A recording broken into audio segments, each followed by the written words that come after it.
بسم اللہ الرحمن الرحیم۔ السلام علیکم ناظرین، اکثر افراد کا خیال ہے کہ کچھ میٹھا کھانا مزاج کو خوشگوار بناتا ہے جبکہ اس کی دوری چڑچڑے پن کا باعث بنتی ہے، مگر کیا یہ واقعی درست ہے؟ تو اس کا جواب سائنس نے بتا دیا ہے، اور میٹھے کی خواہش یا شوگر رش اور مزاج پر اثرات کے درمیان کوئی تعلق نہیں رکھتا۔ برطانیہ کی واروک یونیورسٹی کی تحقیق کے دوران 1300 کے قریب بالغ افراد پر ماضی میں ہونے والی 31 طبی تحقیقی رپورٹس کا ڈیٹا اکٹھا کیا گیا۔ ناظرین، نتائج سے معلوم ہوا کہ چینی کا میٹھا مزاج پر خوشگوار اثرات مرتب نہیں، بلکہ یہ لت لوگوں کو ذہنی طور پر سست اور زیادہ تھکاوٹ کا شکار بنا دیتی ہے۔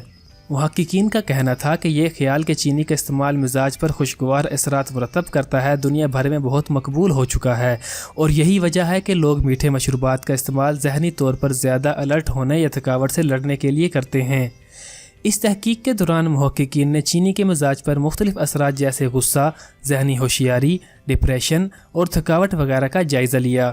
انہوں نے یہ بھی دیکھا کہ چینی کی مقدار اور قسم کس طرح مزاج پر اثرات مرتب کرتی ہے، جبکہ وہ ذہنی اور جسمانی سرگرمیوں پر مددگار ثابت ہوتی ہے یا نہیں۔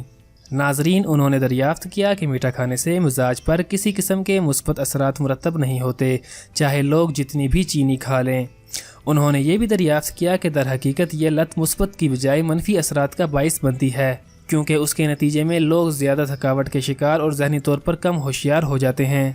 محققین کا کہنا تھا کہ ہمیں توقع ہے کہ تحقیق کے نتائج سے میٹھے کے بارے میں عرصے سے موجود خیال کے بارے میں لوگوں کی رائے تبدیل ہوگی، جبکہ چینی کا استعمال کم کرنے پر توجہ دی جائے گی۔ اس تحقیق کے نتائج طبی جریدے journal neurosciences and biobehavioural میں شائع ہوئے۔